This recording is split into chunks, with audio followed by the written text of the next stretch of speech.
In the early 1960s, America was roaring. The highways stretched like veins of steel across a nation in motion.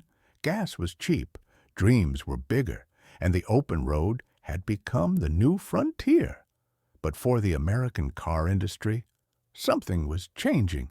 The youth of the nation wanted more than comfort and chrome. They wanted movement. They wanted rebellion. They wanted something that felt alive. Inside Ford Motor Company, a quiet storm was brewing. Sales were slipping. The company that once dominated the road was losing its pulse. Ford's cars were respectable, but boring. Big engines, big bodies, built for fathers and businessmen, not for the restless generation coming of age. Ford needed more than a new car. It needed a new idea. That idea came from a man named Lee Iacocca, a son of immigrants, a salesman, with an instinct for what people really wanted before they did. He saw what the executives didn't, that the next revolution wouldn't happen in boardrooms. It would happen in driveways. Iacocca dreamed of a car that anyone could afford, but everyone would desire. A car that looked fast even standing still. A car that made ordinary people feel extraordinary. His engineers called it Project Mustang. When the idea reached the upper floors of Ford headquarters, it was met with laughter. A small, affordable sports car? For teenagers? Ford doesn't build toys, they said. It builds real cars, solid, practical, and safe. One executive reportedly scoffed, "We sell cars to families, not to kids playing race driver." The project nearly died in that room, but Iacocca was stubborn. He believed America's youth were ready for something new, something they could make their own. And he was right. In secret, engineers began shaping the future from the bones of the Ford Falcon, the company's plainest car. They stretched the frame, lowered the stance, gave it a long hood and a short rear deck. They added curves, edges, and an attitude that didn't apologize for wanting attention. Every detail was designed to whisper speed, even if you never took it past 60. It was cheap to build, easy to customize, and ready to capture hearts. When the prototypes rolled out, the laughter quieted. For the first time, Ford executives saw what Iacocca had seen all along, not a car, but a movement. April 17, 1964, the New York World's Fair. The curtain lifted, and there it was, the Ford Mustang, sleek, compact, unmistakably alive. The crowd gasped. Reporters rushed forward. America had never seen anything like it. The Mustang was priced at just $2,368. Cheap enough for a student, beautiful enough for a movie star. It wasn't built for the rich. It was built for the dreamers. Within 24 hours, 22,000 orders were placed. By the end of the first week, over 100,000. By the end of the first year, more than 400,000. Dealers ran out of stock. People wrote checks before even sitting in the car. One salesman sold his demo car in the parking lot just to meet demand. It was pandemonium, and Ford had done the impossible. The Mustang didn't just sell, it ignited a generation. But the critics didn't understand. To them, it was nothing more than a Ford Falcon in disguise, a cheap trick dressed up with stripes and chrome. Car magazines dismissed it as a styling exercise, too soft to be a sports car, too small to be a family car, and too cheap to be taken seriously. They were right, in the way that only the unimaginative can be right. The Mustang was never about lap times or engineering purity. It was about emotion, about the way it made you feel when you turned the key and heard the engine growl for the first time. It was freedom on four wheels, something America didn't know it had been missing until it found it. Every generation has a moment when it sees itself reflected in something man-made. For the youth of the 1960s, that reflection gleamed in chrome and red paint. The Mustang wasn't just a car, it was permission. Permission to break rules, to chase horizons, to leave small towns behind. It was a ticket to anywhere, and for a few $1,000s, it could be yours. No advertising campaign in history had done what the Mustang did naturally, turn a product into a promise. But success always has a cost, and for every Mustang sold, a rival was born. Detroit's giants had been caught sleeping. General Motors, Chrysler, even American Motors all watched as Ford devoured the youth market they didn't believe existed. They wouldn't stay quiet for long. From the shadows of GM's design studios, engineers began sketching their counterattack. The Camaro, the Firebird, the Challenger. The muscle car wars were coming, and Ford's miracle machine, the car that everyone once mocked, was about to be tested in ways even its creators couldn't imagine. In boardrooms across America, executives finally understood what Lee Iacocca had risked everything to prove, that a car could be more than transportation. It could be an idea. The Mustang wasn't perfect, but it was alive. It had a heartbeat you could feel through the steering wheel. It was loud, brash, unapologetic, like the country that built it. And though the critics still called it a toy, the people who drove it knew the truth. It wasn't just a machine, it was a mirror, reflecting who they wanted to be. They laughed when Ford said it would build a car for dreamers. They called it foolish, a falcon in fancy clothes. But the laughter didn't last long, because soon those same voices were drowned out by the sound of 1,000,000 engines starting at once. The car nobody took seriously had become a revolution on wheels.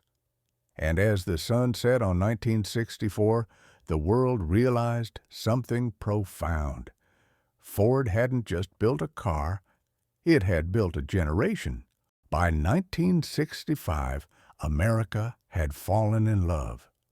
The Mustang wasn't just a car, it was a movement.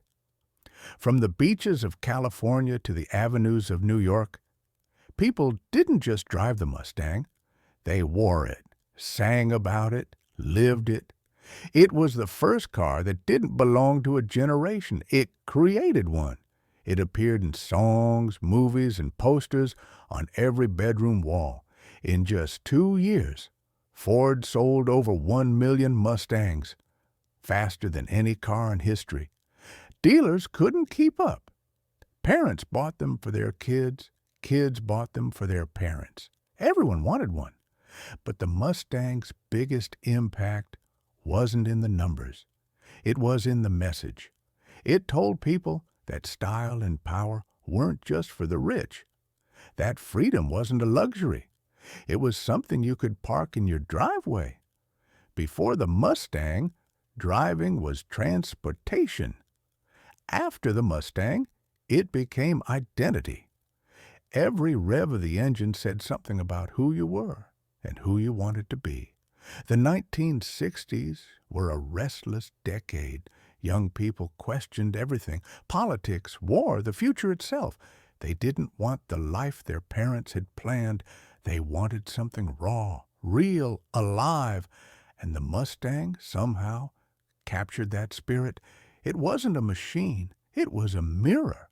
But as the Mustang soared higher, Detroit began to notice.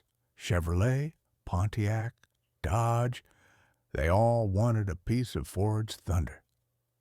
In 1967, the first real rival appeared, the Chevrolet Camaro, a car built with one mission: take down the Mustang. The muscle car wars had begun. Overnight, the streets of America turned into battlegrounds. Camaro versus Mustang, Challenger versus Mack, 1/4 mile duels decided bragging rights and sales charts.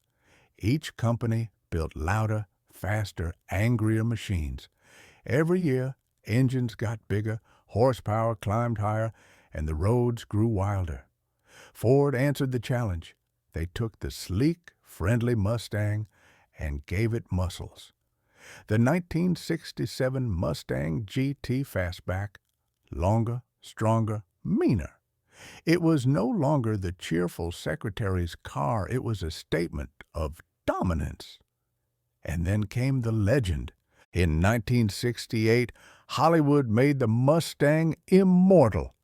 A green 1968 GT Fastback raced through the streets of San Francisco, Steve McQueen behind the wheel. The movie was Bullet. The chase scene lasted 10 minutes and changed cinema forever. That sound, the deep, raw roar of a V8 echoing between buildings, became part of American history. From that moment, the Mustang wasn't just a car. It was cool incarnate.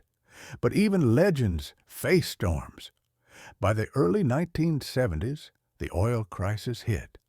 Gas prices soared, regulations tightened, and muscle cars, once kings of the road, were now public enemies. Suddenly, the Mustang's strength became its weakness.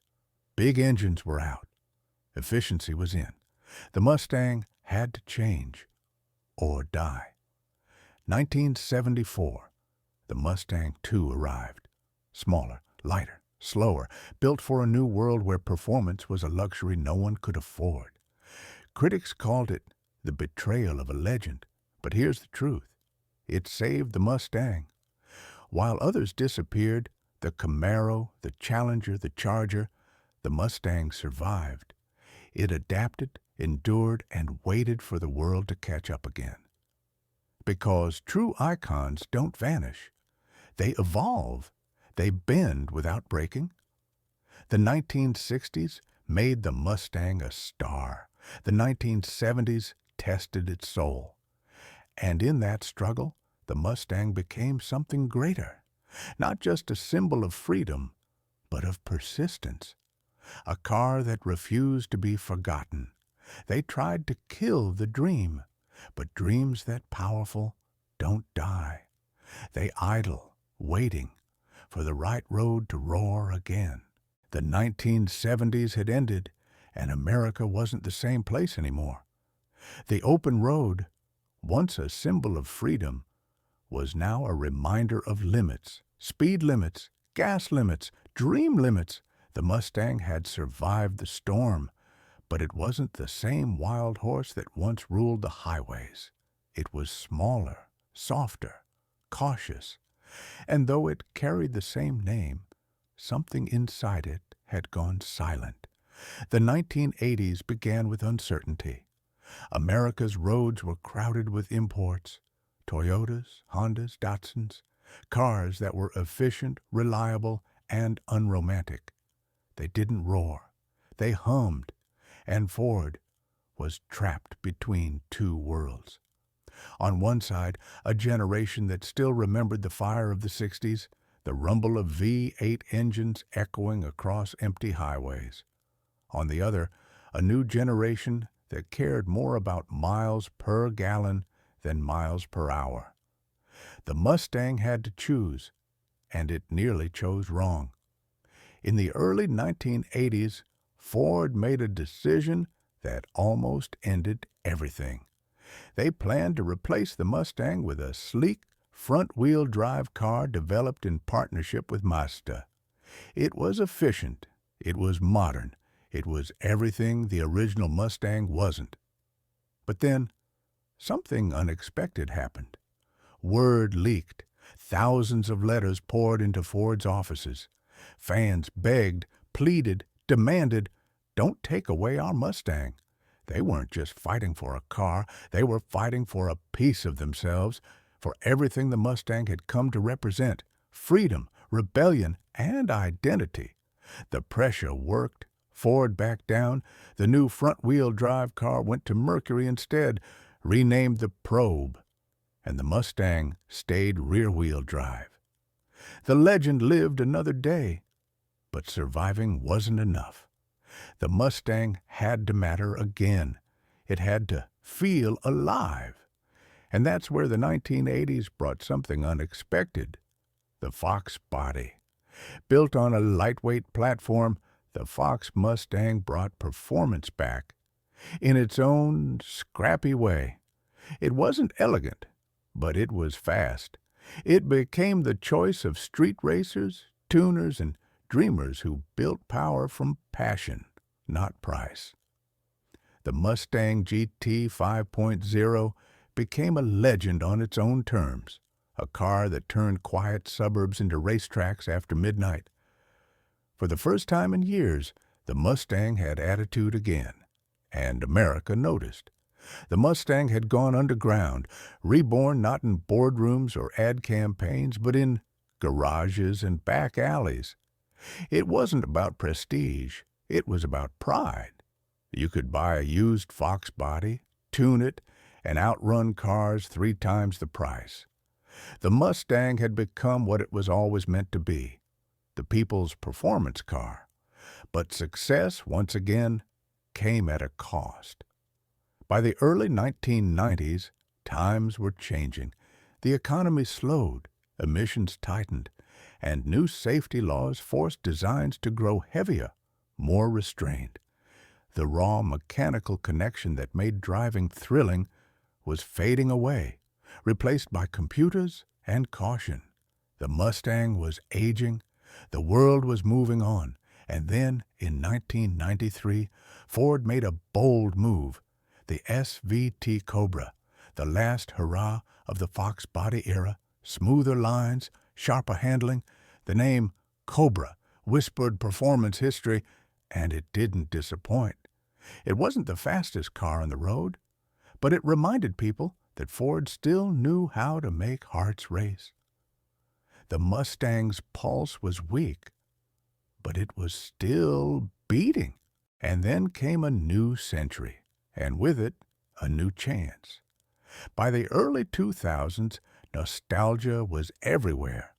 People missed the simplicity of the past, when cars had character, when noise meant life. Movies like Gone in 60 Seconds and The Fast and the Furious made muscle cars cool again. And Ford saw the opportunity. In 2005, Ford unveiled a car that shocked the world: the 5th-generation Mustang.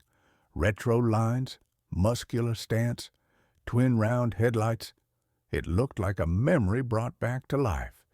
People didn't just see a new car, they saw the Mustang reborn. Crowds cheered, enthusiasts cried. It was more than a design, it was a resurrection. It wasn't perfect, it wasn't the fastest or most refined, but it felt real. It captured everything people loved about the original, and added just enough modern power to make it dangerous again. It roared, it rumbled, and it reminded the world that muscle was never meant to die quietly. For the first time in decades, the Mustang became a global icon again. It was exported around the world, from London to Sydney, from Tokyo to Dubai. It was no longer just an American dream. It was the world's dream of America. The Mustang stood as proof that nostalgia, when done right, isn't about looking back. It's about reminding people why they fell in love in the first place. But success can make you forget what you fought for. By the 2010s, the world had entered a new age of technology: hybrids, electric cars, self-driving prototypes. The sound of silence was replacing the growl of gasoline. And once again, the Mustang faced a question it had answered many times before: could it survive in a world that no longer wanted its kind? The engineers at Ford knew that if the Mustang was going to live, it had to evolve, without losing its soul. The 6th-generation Mustang, launched in 2015, did exactly that. For the first time, it featured independent rear suspension, turbocharged EcoBoost engines, and a design that looked fierce and global. Some called it blasphemy. Others called it evolution. But when you pressed the ignition and heard that familiar rumble, you knew the heart was still the same. From Texas to Tokyo, the Mustang became a universal symbol again, not of rebellion this time, but of endurance. A reminder that passion doesn't belong to one generation or one country. It belongs to everyone who's ever looked at the open road and thought, I wonder how far I can go. Through decades of change, the Mustang has been more than steel and rubber. It has been a mirror for every era it lived through. In the 60s, it reflected youth and freedom. In the 70s, it reflected struggle and survival. In the 80s, rebellion. In the 90s, rediscovery. In the 2000s and beyond, rebirth. Every model, every sound, every engine code tells part of that story. It's a story about us, about how we change, fall, rise, and find ourselves again. The Mustang isn't perfect. It never was. That's what makes it real. It's a machine that carries our flaws, our triumphs, our stubbornness, and our refusal to give up on what makes us feel alive. That's why it still matters. That's why people still love it, even in a world of silence and screens. Because deep down, we all want to believe that somewhere out there, there's still a stretch of open road waiting for us, and when we find it, we'll want to take it in something that feels like freedom. The Mustang was born in an age of optimism. It survived an age of doubt, and it was reborn in an age of change. Every decade tried to bury it. Every decade failed because legends don't vanish. They adapt. They evolve. And when the world forgets what freedom feels like, they remind us, one engine roar at a time. The world was changing faster than ever before. Engines were going quiet. The smell of gasoline, once the perfume of freedom, was becoming a memory. Governments pushed for zero emissions. Cities banned internal combustion engines. And in design labs around the globe, the sound of the future wasn't a roar. It was a whisper. For the Mustang, silence was never natural. It was born from noise, forged in thunder. Its very soul was vibration, metal, pistons, combustion, chaos. But Ford knew, adapt or disappear. The engineers faced an impossible question. How do you take a machine built on rebellion and teach it to live in a world of rules? In secret, a small team inside Ford began working on something unthinkable, an electric Mustang. Even the name felt sacrilegious. The thought of a Mustang without exhaust, without the rumble that shook your chest, was like imagining a symphony with no sound. The project divided the company. Half called it progress, half called it betrayal.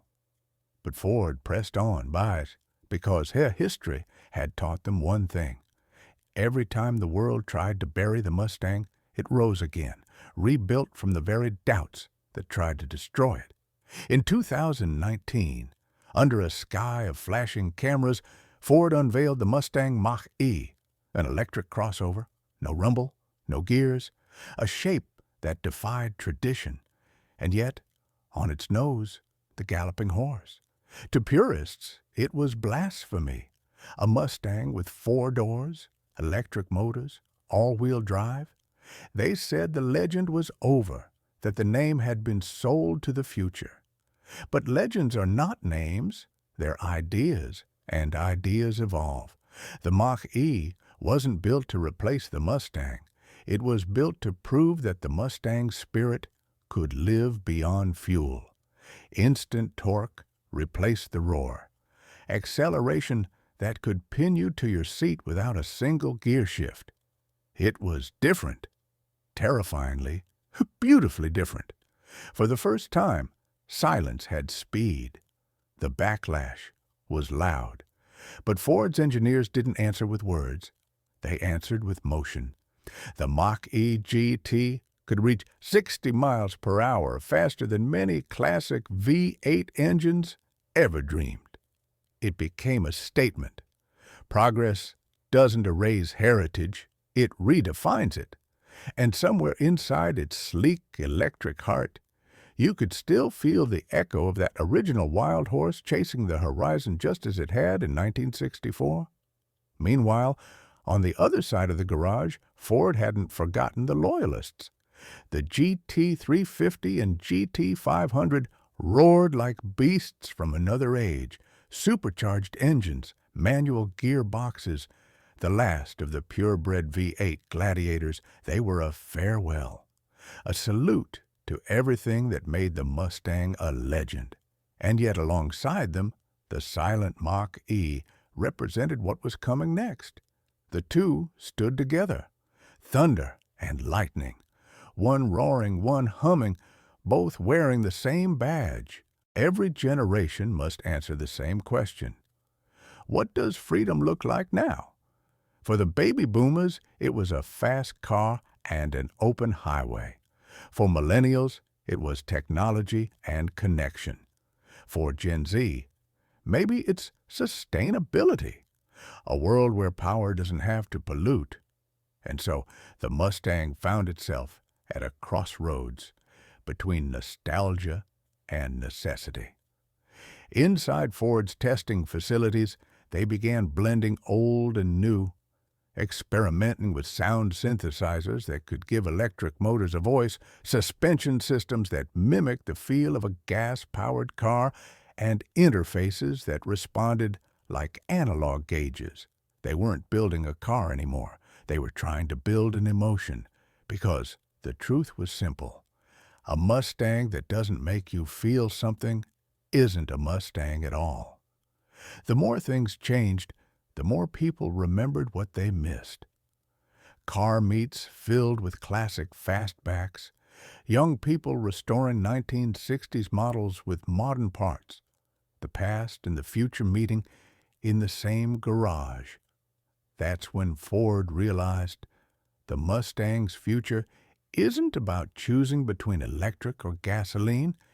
It's about letting them coexist, two sides of the same story. That's why Ford began experimenting with hybrid systems, synthetic fuels, and electric architectures powerful enough to challenge supercars. Because the Mustang was never just about one engine. It was about what the engine represented, the feeling of control, the defiance of limits, the roar of individuality in a world that keeps asking us to conform. When the first Mach-E pulled up next to a 1967 GT500, it wasn't a betrayal. It was a conversation across time. One said, "This is where we began." The other answered, "This is how we survive." And together they told the same story, that legends don't die when the world changes. They die when they refuse to. Still, the road ahead is uncertain, the world shifting faster than the engines that once powered it. Artificial intelligence, autonomy, renewable energy, machines that drive themselves, cars that talk to satellites instead of drivers. So where does that leave the Mustang? A car built on the human need to feel every gear, every turn. Maybe the answer isn't in what powers the car, but in what drives the person. Because long after the gasoline runs dry, long after the last V8 falls silent, someone will still want to chase the horizon, to go faster than yesterday, to feel that pulse of freedom again. And when they do, whatever they're driving, as long as it makes them feel alive, it will carry a little piece of the Mustang's soul. The Mustang began as a dream built from steel and thunder. It survived oil crises, wars, recessions, and revolutions. It became more than a car. It became a heartbeat of culture. And now, in an era where the world is learning to live quietly, The Mustang reminds us that silence can still have power, and power can still have soul. Two Mustangs, two worlds, one name. The sound of thunder may fade, but the storm it created will never die. Because the Mustang isn't about what you drive, it's about why you drive. And as long as people still believe in the open road, the galloping horse will keep running. Through silence, through change, through time itself.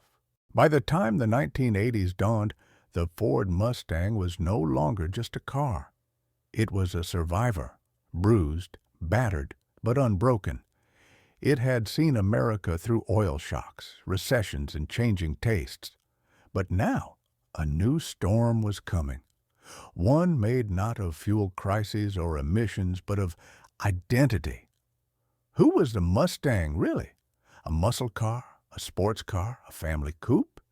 Even Ford wasn't sure anymore, and yet deep inside Detroit, a small team still believed. They believed that the Mustang wasn't dead. It was asleep. It began in 1979 with a clean slate, a new platform called the Fox Body. Lightweight, simple, and agile, it was built not for show but for soul. And for the first time in years, the Mustang felt fast again. The 5.0-liter V8 roared back to life. Its sound, that deep, throaty rumble, became the anthem of a new generation of gearheads. Teenagers lined the streets on Friday nights, waiting for the sound that shook the pavement. You didn't need a Ferrari. You just needed a Mustang. It was cheap, loud, and full of attitude, the spirit of the 60s reborn for the MTV generation. And once again, the Mustang became a symbol of rebellion. In music videos and drag strips and parking lots after school, every rev was a statement, "We're still here." But what's a legend without an enemy? Across town, the Chevrolet Camaro was rising again, sharper, faster, and ready to claim the crown. The rivalry reignited like an old wound reopened. Every magazine cover compared quarter-mile times. Every fan argued horsepower numbers. Ford or Chevy became a question of identity, not preference. It wasn't just about cars, it was tribal.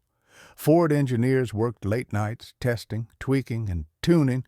They didn't have massive budgets, but they had something better: pride. By 1987, the Mustang GT emerged from the factory like a warrior reborn. Its design was leaner, its V8 stronger, and its fans louder. For the first time in years, the Mustang didn't just compete, it dominated. The legend was back, and everyone knew it. As the 90s rolled in, America was changing. The Cold War ended, the internet was coming, and a new generation was looking for meaning.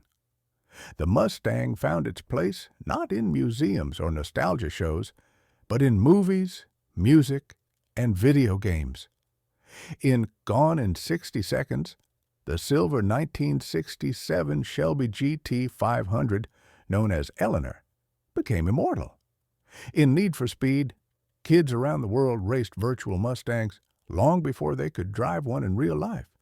The car had transcended metal and machinery. It was now myth, and that myth carried weight, because every time you saw one on the street, you weren't just seeing a Ford. You were seeing a promise that America still built dreams with engines. The new millennium brought uncertainty. SUVs dominated sales, emissions rules tightened, and Ford's focus drifted toward practicality. But then something unexpected happened. In 2005, the Mustang returned to its roots.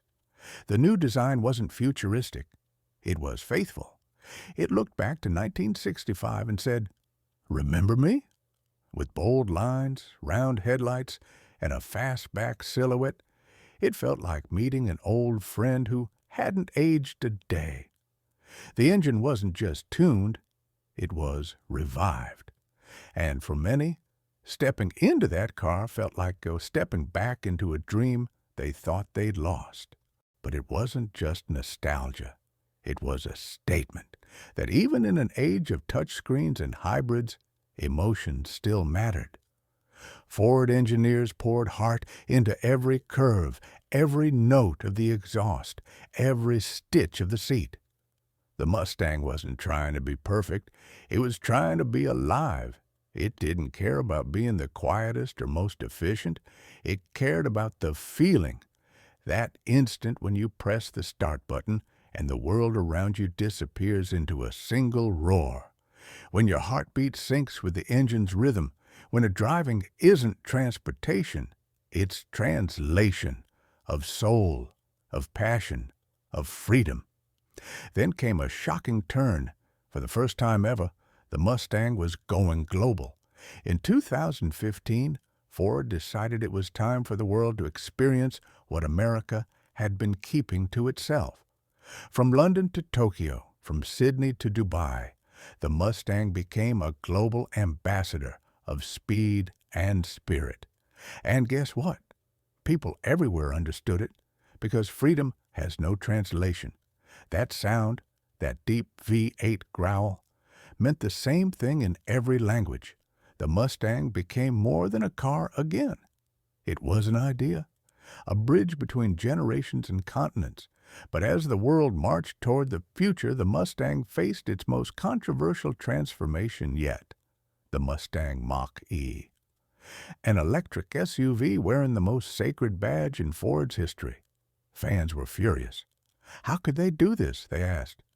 Mustang means roar, not silence. But history, as we've seen, repeats. People laughed at the P-47 Thunderbolt before it changed the skies.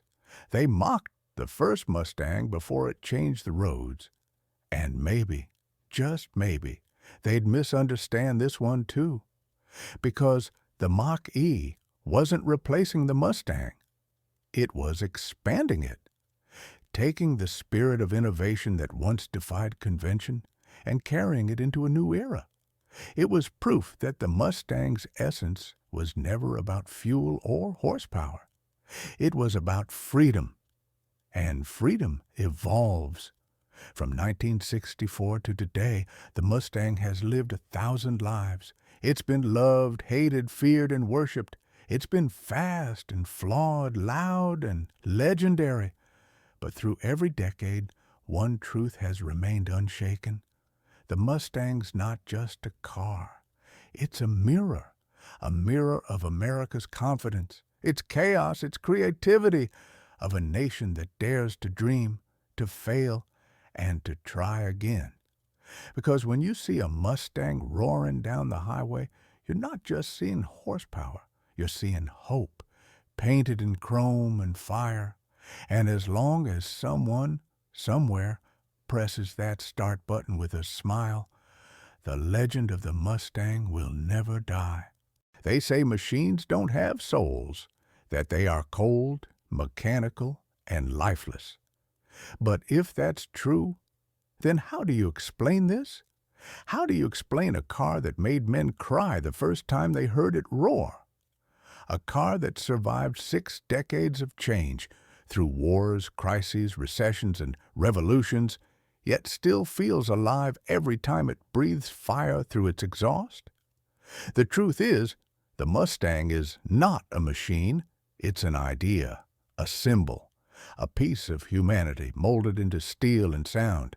And like all great ideas, it refuses to die. Every great story has its heroes. And the Mustang story isn't written only in factories and blueprints. It's written in people. From Lee Iacocca, who dreamed it when nobody asked for it, to the engineers who stayed past midnight, fighting for a car that executives thought was unnecessary, to the fans who restored them, raced them, and loved them like family. These weren't just employees and customers. They were believers. They saw the Mustang not as transportation, but as freedom on 4 wheels.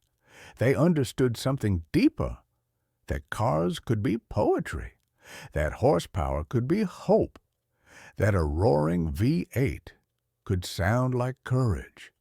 Movies, songs, posters, the Mustang galloped through every corner of culture.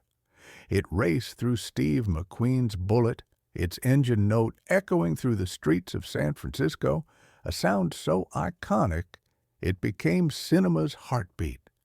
It appeared in songs by rock legends, a muse to musicians who understood rebellion better than rules. And even decades later, kids playing racing games would pick the Mustang not because it was the fastest, but because it felt right. Every rev was nostalgia, every gear shift was rebellion, and every appearance, from Gone in 60 Seconds to Need for Speed, reminded the world that cool doesn't fade, it evolves. The Mustang story is, in many ways, America's story, born in optimism, challenged by crisis, reinvented through innovation, at times arrogant, at times humble, but always moving forward. When America chased dreams, the Mustang was fast. When it struggled, the Mustang adapted. When it doubted itself, the Mustang reminded it what courage looked like. It symbolized not perfection, but persistence. Because the road to greatness is never straight. It twists, it breaks, it rebuilds, just like the Mustang. And that's why it means more than horsepower or heritage. It means resilience. Today, the world of cars is changing faster than ever. Engines are quieter. Cars drive themselves. And yet, in the middle of all this technology, the Mustang still finds a way to matter. In 2024, it celebrated 60 years, 6 decades of continuous production. Few cars in history can say that. Its newest generation came with more refinement, more control, and yet the same defiant heartbeat. The sound that says, "You can take away my fuel, but not my fire." The Mustang Dark Horse emerged, a modern beast built not to look pretty, but to fight, naturally aspirated, brutal, honest. In a world chasing efficiency, it chases emotion. Because the engineers at Ford know something the algorithms don't.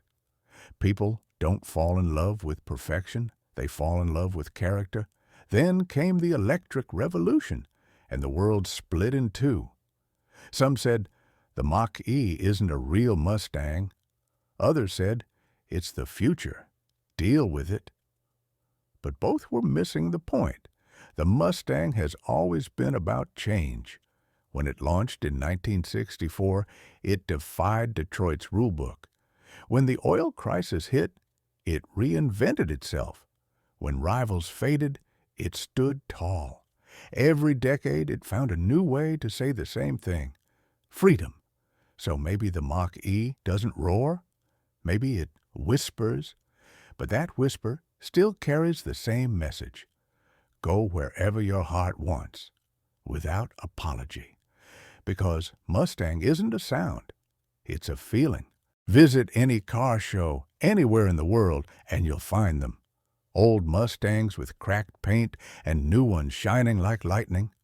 Owners standing beside them telling stories like proud parents. Each car has a history, a first date, a road trip, a memory that refuses to fade. Some were rebuilt after crashes. Some sat forgotten in barns for decades before being revived. And when that engine fires again, when the old horse breathes, it's not just a machine coming back to life. It's a moment in time being reborn. That's what makes the Mustang eternal. Not the metal, but the meaning. The Mustang is now driven by people who never saw 1964, never watched Steve McQueen, never read about Lee Iacocca. And yet, they understand. A kid in Tokyo, a driver in Dubai, a collector in Paris, they all know that sound, that silhouette, that swagger. Because the Mustang doesn't belong to one country anymore. It belongs to anyone who's ever felt the wind rush past their face and thought, I'm free. If the Mustang teaches anything, it's that greatness doesn't come from following rules. It comes from defying them. It's about standing in a boardroom full of doubts and saying, we'll build it anyway. It's about designing not for profit, but for passion. It's about understanding that progress isn't always quiet. Sometimes it roars. Because in a world where everything is becoming automated, sanitized, and optimized, the Mustang remains gloriously human. It's imperfect. It's loud. It's emotional. And that's exactly why it matters. The road ahead will look different. Engines may hum instead of roar. Cars may talk more than they drive. But one thing will never change, the need to feel alive. The Mustang is proof that metal can move the soul, that engineering can become emotion, that even in silence a symbol can still speak. Because the Mustang was never just a car, it was a declaration, a rebellion, a heartbeat with wheels. And as long as roads exist, as long as humans crave motion, sound, and freedom, the Mustang will gallop on, not just through cities and highways, but through time itself. Some legends are born, some are built, and some are forged in the fires of belief. The Mustang is all three. It was laughed at, loved, nearly lost, but never forgotten, because it represents something that no machine, no policy, no trend can ever replace, the dream of being limitless. And as the sun sets over an open road, a shadow glides across the asphalt, a shape we've known for 60 years. Headlights like eyes, engine like thunder, the spirit of freedom, still running wild, the Ford Mustang, forever untamed.